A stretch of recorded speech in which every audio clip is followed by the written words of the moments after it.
نفسي حد يقول يا كوتي اتضايق يلعب في خدودي عشان طيب حظ النوتي برضه ما نصفنيش. نفسي حد يقول يا دودو هو فين وانا شد خدودي.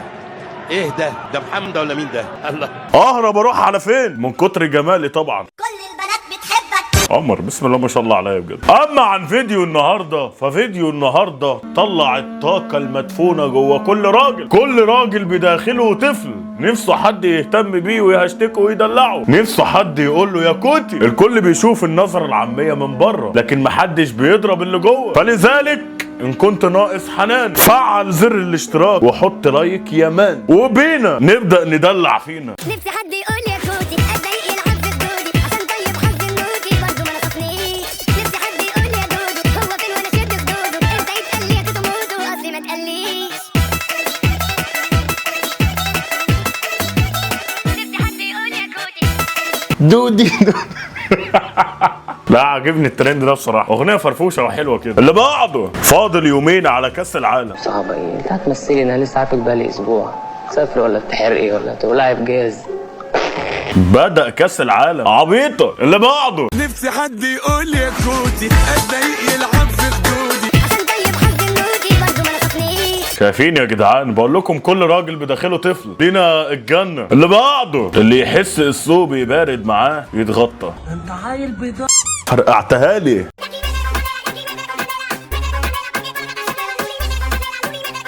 فرقعت مراره غير طبيعيه. اللي بعده لما جوزك يقولك على حاجة اعمليها قولي له حاضر ونعم واللي انت عايزه يا حبيبي هعملهولك، مش تقولي له لا.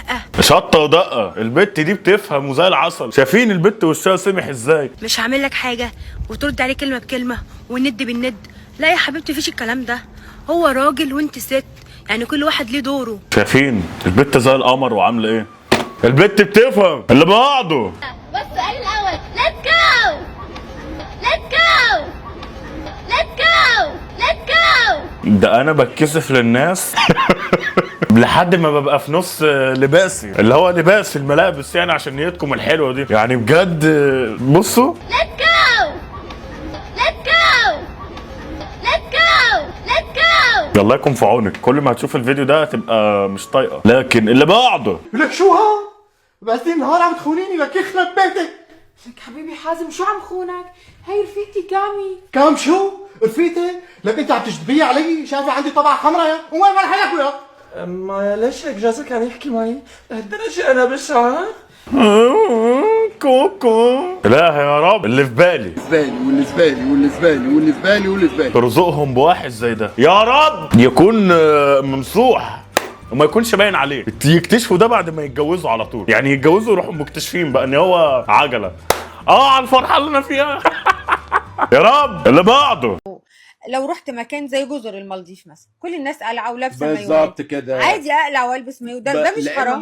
لا مش حرام لانه مفيش نص بيحرم. يا جدع مين قالك كده؟ ده ازاي يعني واحده تلبس بكيني وتنزل عادي على البحر وكده عادي مفيش مشكله لما يشوف عادي. اللي بعده اكتر حاجة بتشدك في البنت ايه؟ اكتر حاجة بتلفت نظرك في البنت؟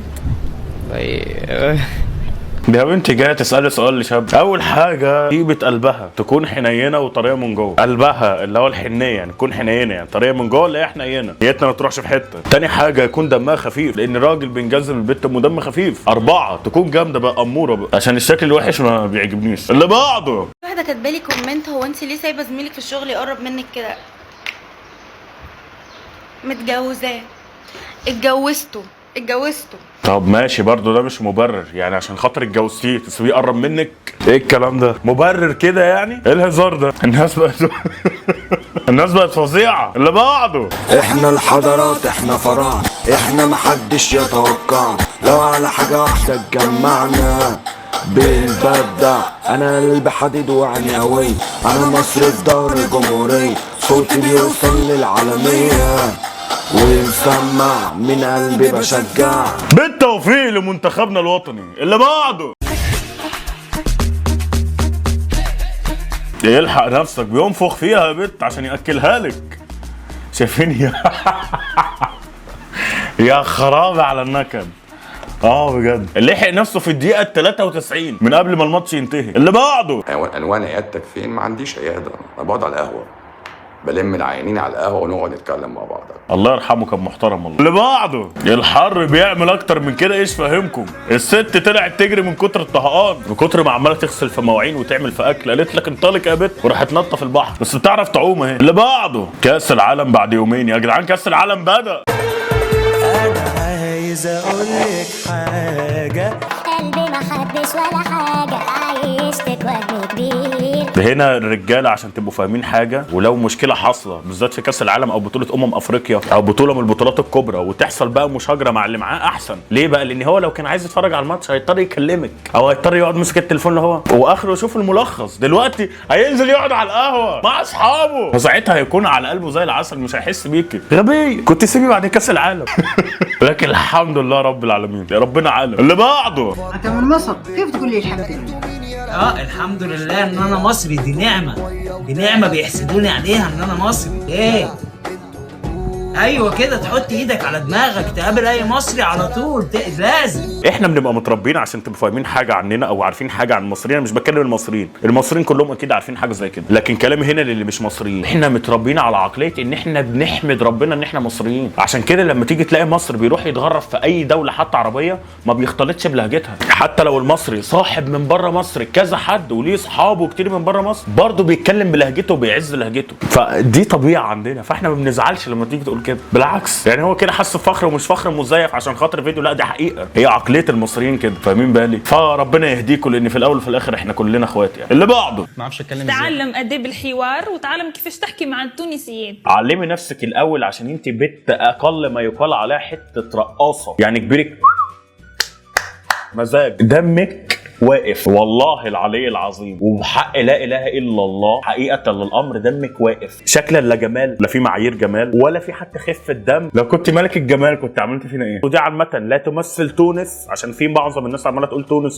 تونس نفسها مستعريه من الاشكال دي، هي بس مجرد فتنه وفقاعه بس عشان الناس تتكلم عنها. اللي بعده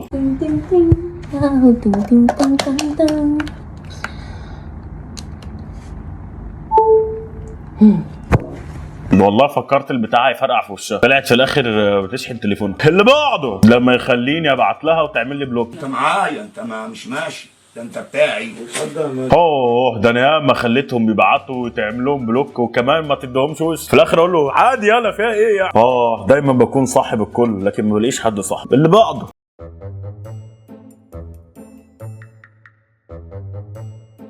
دي عاملة بيتزا يا جدعان في احدى المحلات، بس مش في مصر الكلام ده يعني. ايه ده؟ اخدت حته يعني. هو يا جدعان من الفقر برضه على فكره، يعني الناس اللي عامله الموضوع ده انا معاك اني حرام وكل حاجه، بس من الفقر والجوع بيبقى الاماكن دي مجوعاهم، فاهمين بالي؟ فبيبقوا يعني عايزين ياكلوا، فاهمين بالي؟ فحرام يعني، فربنا يسترها عليهم وعلينا. اللي بعده ده اتجوز ده بقى ايه؟ ده قاعد معانا. تعال اقعد جنب اخوك يلا. لا اله الا الله، هنتجوز سحور عيني ان شاء الله. اللي بعده دوكو اتصاب، اقسم بالله اتصاب. بيقول لك ان دوكو اثناء التدريبات في اول ساعه كده قال لهم بقول لكم انا في انزعاجات وفي وجع في رجلي، انا مش مرتاح، انا خارج يابا انا مش هلعب. ولكن يعني الاعلام البلجيكي عمال يقول يا جماعه طفيفه ما تخافوش وبتاع، ولكن ان شاء الله لا، ان شاء الله مش طفيفه، ان شاء الله اتصاب خلاص. هي كمان فكره انك تواجه دفاعات من ده عشان هنقابلهم يوم الاثنين بكره يعتبر، فهنا الراجل فرحان. لكن بعد الشر ما اتمناش الاصابه لحد، احنا كنا كسبانينهم قبل كده 2-1 يعني. اللي بعده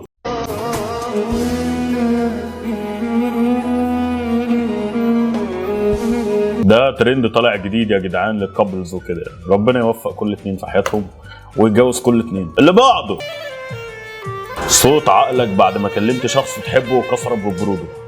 عادي تقبلوا الكسر يا جدعان في بعض الاوقات. اياكوا ثم اياكوا تروحوا تنزلوا من نفسكم وتروحوا تكلموا حد عشان انتوا مشتاقين. انت طول عمرك بتتنازل، بس تعالى على المره دي وابدا. عارف لو بتموت موت من غيره. حافظ على كرامتك افضل مليون الف مره من انك تهينها لحد. وما بياخدهاش على فكره ان انت بتحبه، لا هو بياخدها الضعف، انت حقير قوي في عينه. ما بيبقاش شايفك زي ما انت مفكر ان هو هيشيلها لك جميله ولا حاجه كده، حتى لو هو قالها لك في وقت صلح قبل كده، بس الحقيقه غير كده تمام. يبقى شايفك اقل خلق الله، فبلاش تقل اكتر من كده. انت غالي وغالي قوي كمان. بص لنفسك وفوق، عارف ان الوجع بيبقى كبير جدا وعارف انك ما تقدرش تقاوم، لكن قاوم. هو مجرد شعور هيفضل تدريجيا يقل مع الوقت. واللي ما شافش الحلقه الوثائقيه هسيب لكم الرابط بتاعها تقدروا تروحوا تشوفوها، دي بتحكي كل حاجه من منذ بدأ للنهايه، كل حاجه بتدور عليها هتلاقيها. واشوفكم على الفيديو الجاي في امان الله ورعايته. فيديو جديد خلص بس الاكشن لسه شغال، يا عيلة محمد صبري رجالة في اي مجال. دوس لايك اشترك عشان الجاي زلزال، محمد صبري ده الدولة مفيش كلام يتقال. اشوف وشوشكم بخير، سلام يا ابطال. محمد صبري وحش الكون.